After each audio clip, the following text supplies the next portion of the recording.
Eu quero que vocês escutem essa sequência de vídeos aqui da imprensa e eu vou comentar na sequência, mas eu preciso que vocês escutem aqui. Por quê? Eu quero que vocês percebam que essas pessoas estão narrando, tá, uma série de crimes, arranjos, crimes. Vou te dar um reload aqui. Elas estão narrando crimes com a naturalidade de quem está narrando, sei lá, uma partida de futebol, um pênalti que foi mal marcado ali e tal. O que você está ouvindo são crimes praticados por agentes públicos, crimes, acordos, com luz, à luz do dia. Olha, a gente está tratando aqui da política se movimentando, né, para lidar com o caso Master, entendendo que virou uma coisa inevitável. E eu conversei hoje em Brasília para entender quais são os cenários para esse possível acordão. Será que é possível fazer um grande acordo para abafar a investigação do caso Master? É um crime. E, de alguma forma, blindar cada um no seu lado, né? Porque mesmo governo e oposição estão tentando se blindar porque os nomes vão aparecendo para todos os lados. Olha, vou tratar aqui de 2 cenários possíveis que eu ouvi hoje em Brasília. O primeiro é desse grande acordão, que vai tocar uma investigação que é morna, que é lenta e que de alguma forma é controlada. Mas aí é difícil esse acordo parar de pé exatamente porque precisa combinar com a Polícia Federal. Acabamos de tratar aqui que ela não está parada, como a gente viu agora no caso do BRB. E aí basta uma revelação fora do script, aquele que ninguém consegue imaginar, que os políticos aí já mapearam de alguma forma o que pode acontecer, mas se vier alguma coisa fora do script, joga todo esse acordão no lixo. O segundo cenário é um cenário, gente, em que é todo mundo contra todo mundo. O Pedro Venceslau falou disso aqui um pouco, né? Cada nova revelação vira uma arma política. A lógica é simples, vai pegar o outro, não a mim. Então, vai usando os palcos e os palanques de Brasília para apontando o problema do outro. O que a gente está vendo até aqui são vazamentos seletivos e que fazem parte desse jogo. O resultado aqui pode ser uma escalada sem controle, como a gente já viu em outros casos de corrupção em Brasília, mas ainda para ser acompanhado. Por isso esse acordão, gente, só existe com o sufocamento total das investigações. É nesse ponto que o jogo está sendo decidido e aqui entra o papel do ministro Dias Toffoli, passa a ser central. O risco vira de todo o STF, todo o Supremo, ser envolvido nesse processo todo e, como a gente viu ontem com o Edson Fachin, ele não parece muito disposto a deixar essa coisa desandar e a crise de credibilidade, de imagem da Suprema Corte escalar junto. Então, temos sim cenários, temos cheiro de acordão em Brasília, mas, por enquanto, com os desdobramentos que a gente tem acompanhado, ele ainda não parece, esse acordão não parece ser forte o suficiente para parar de pé. Um monte de crime, um monte de criminoso tentando fugir da justiça e da investigação. Olha como que a imprensa apresenta isso. Como se fosse, sei lá, a compra de um jogador de futebol, o pessoal tá tentando aqui, tentando ali, o que o Tenente Pereira falou do Pulitzer, né? Cara, é impressionante. Olha aqui, ó, mais um, ó. Isso é tudo de ontem, cara, de ontem. Nem eles estão aguentando. O ambiente que está se criando em Brasília é uma semeadura, estão semeando uma candidatura antissistema para 26. Essa, para mim, é o principal. Olha só a análise do cara, mano. Crise no STF, a Câmara convulsionada. Esse negócio da folga, você trabalha 3, ganha 2 folgas, isso começou no judiciário. Os juízes já estão trabalhando nesse sistema. Foi o Conselho Nacional de Justiça que deu. O trabalhador que não é servidor público está tentando se livrar da escala 6x1. Aí vem um servidor público e os mais privilegiados não são os mais pobres, é uma casta e consegue trabalhar 3 dias e 2 dias dele é maravilhosa. E é a mesma Câmara que vai votar o fim da escala 6x1. Isso tudo vai criando um caldo que nada presta nesse país, de que o Congresso é espúrio, o STF é espúrio, o Executivo é espúrio. É daí que vem as candidaturas antissistema. que são basicamente candidaturas antidemocráticas, que são um cavalo de Troia para picaretas. Então isso é muito ruim. 26 Caralho, é muito ruim, um clima favorável à hipocrisia de uma candidatura antissistema. Caralho. O cara começa analisando que tá tudo uma merda, tá tudo destruído, tá um puteiro. Mas isso farão surgir candidaturas de pessoas antiputeiro. E a pessoa antiputeiro, ela é antidemocrática. Caralho. Tem escapatória pra essa turma não, cara. Não tem não. Vamos lá, minha querida. Vamos lá. A Comissão Parlamentar de Inquérito, mais imprensa para investigar o escândalo do Banco Master, ela já nasceu morta, Megali. Essa é a opinião, é a aposta de parlamentares que, inclusive, assinaram o requerimento para a instalação das investigações. Ontem, como a gente viu, a oposição conseguiu assinaturas de mais de 280 deputados e de 47 senadores. 42 senadores, melhor dizendo, para a instalação automática da comissão. Bom, mas há etapas a seguir, o Megali, e essas etapas dependem do presidente do Senado, Davi Alcolumbre, que precisa reunir as duas casas numa sessão conjunta da Câmara e do Senado, chamada de sessão do Congresso, para então ler o pedido, para depois instalar a comissão, que ainda vai precisar ter nomes indicados por todos os partidos. E qual que é a análise? Tudo isso já ficou para depois do Carnaval. E a aposta é de que o presidente do Senado não vai ter nenhuma pressa para instalar essa CPMI, que tem a oposição não declarada. Ninguém mostra a cara para falar que é contra essa CPMI, né, o Megali? Mas nos bastidores tem oposição de lideranças influentes aí do Centrão. O que em geral acontece quando uma CPMI tem assinaturas, mas não é instalada, Megali? O que a gente já viu acontecer historicamente?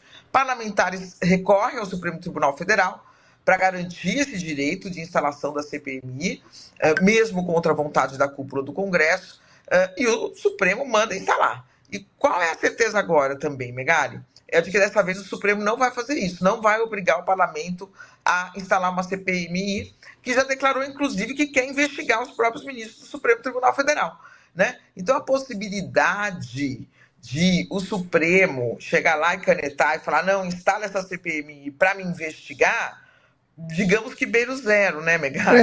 Caralho, então, é isso, cara. Essa CPMI ganhou as manchetes, vai fazer um pouco de barulho aí, mas a possibilidade dela ser instalada, na avaliação de parlamentares muito experientes com quem eu conversei, digamos que é praticamente zero. Vai fazer barulho, vai continuar aí rendendo, mas é praticamente zero. Na Câmara dos Deputados tem também CPI rolando, coleta de assinaturas. Mas o presidente da Câmara, Hugo Mota, já disse que tem uma fila de requerimentos de CPI na frente dessas, do Master, e que elas vão ter que entrar na fila.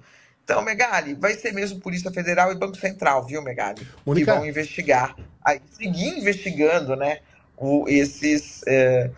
essas irregularidades. Irregularidades. Essas irregularidades na venda de carteiras do Banco Master. Irregularidades. Na compra do Master pelo PSDB, foi um erro. Políticas, um equívoco. Políticas, jurídicas, e no executivo que tinha o banqueiro. Enfim, é por aí. Ok. Houve um equívoco. Houve um equívoco aí. Cara, é uma sucessão de crimes. O que eu tô trazendo para vocês esses vídeos para mostrar é o seguinte: olha como que a imprensa tá tratando os crimes financeiros mais graves da história do Brasil, que nós já vimos, já tivemos notícia, tá? Com conluio de STF, de executivo, de legislativo, tá todo mundo envolvido, tá todo mundo trabalhando para fazer com que nada seja investigado. Aí a imprensa que apresentava, lembra do 8 de janeiro? Terroristas, golpe, não, temos que defender a democracia. E não tinha nada. Agora tem tudo. E eles comentam como se nada fosse. Fica rindo. Não, porque isso aí não vai sair, não vai ter CPMI não. Eu conversei com políticos experientes, né? Todos criminosos envolvidos, né? Então, não vai ter nada, não vai acontecer nada, não. Isso aí, esqueça.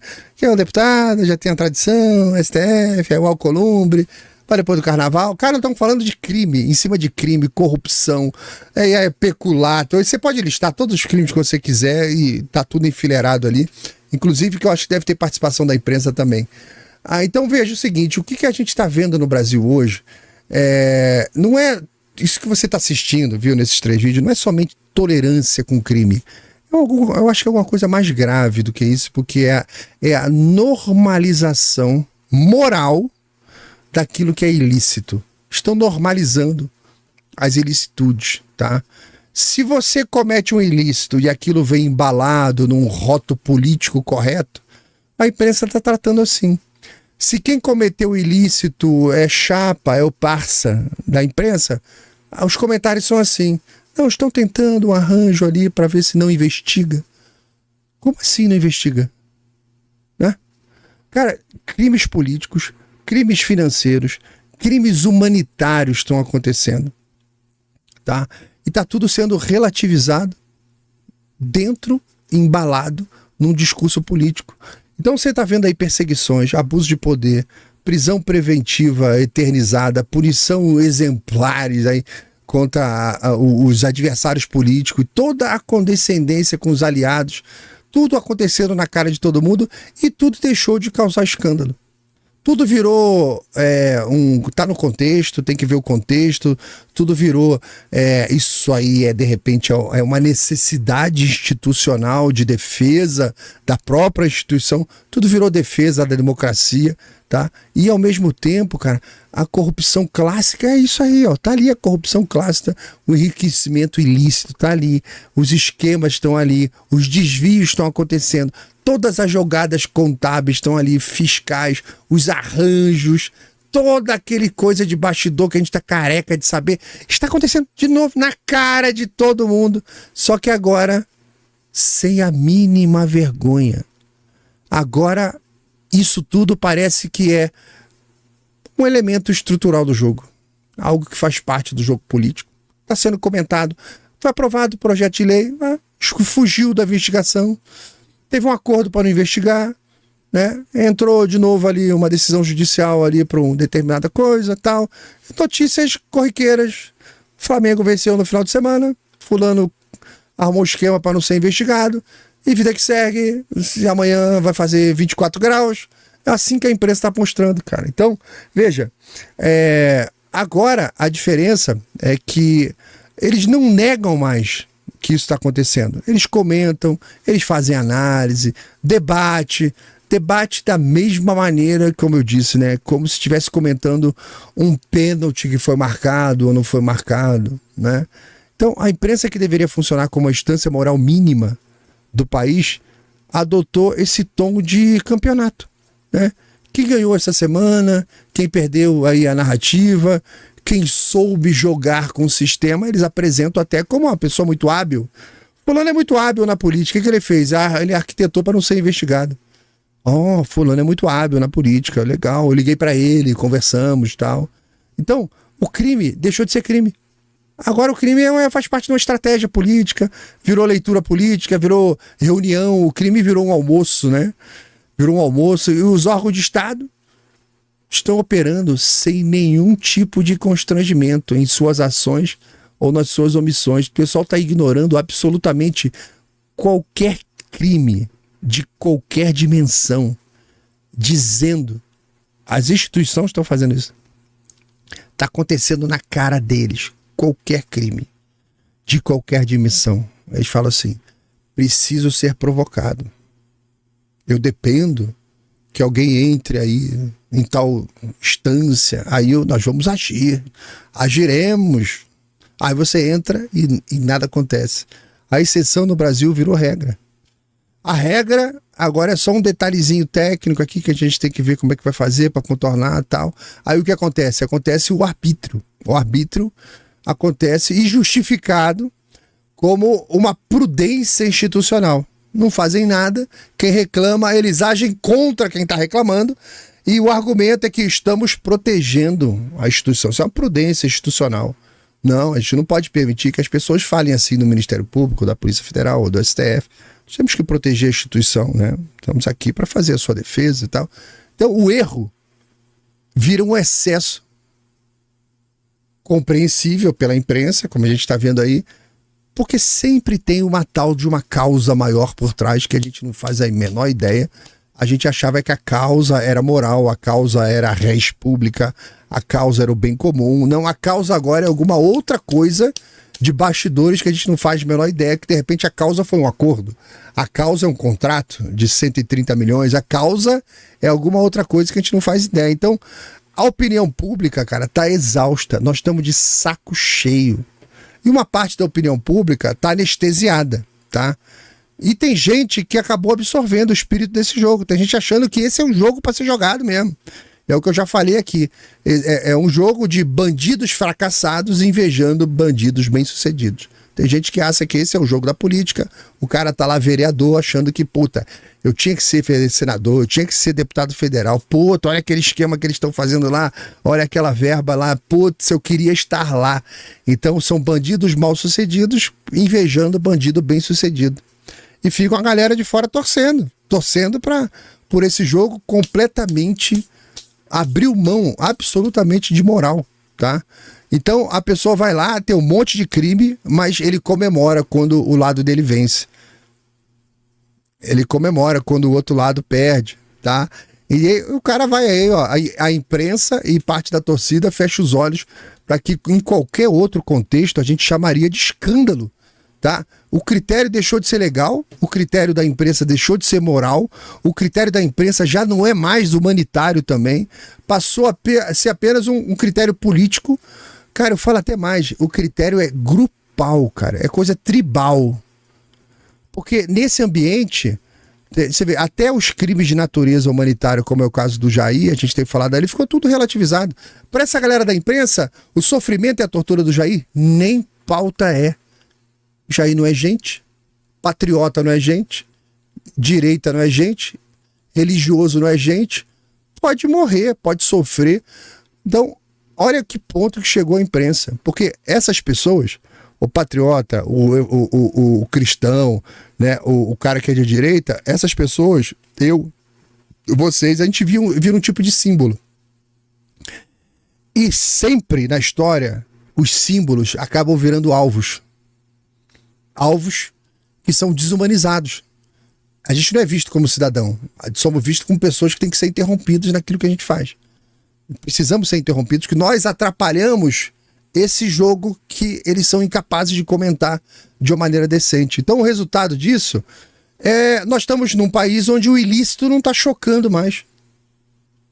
Não choca mais ninguém. O debate público não gira mais em volta do que é o certo, do que é o errado. Mas o debate público aí da imprensa, né, você está vendo, o ponto é o que é vantajoso, o que é inconveniente. Não é certo e errado. Investigar é inconveniente. Atores políticos, funcionários públicos estão trabalhando para evitar o inconveniente. Eles não falam.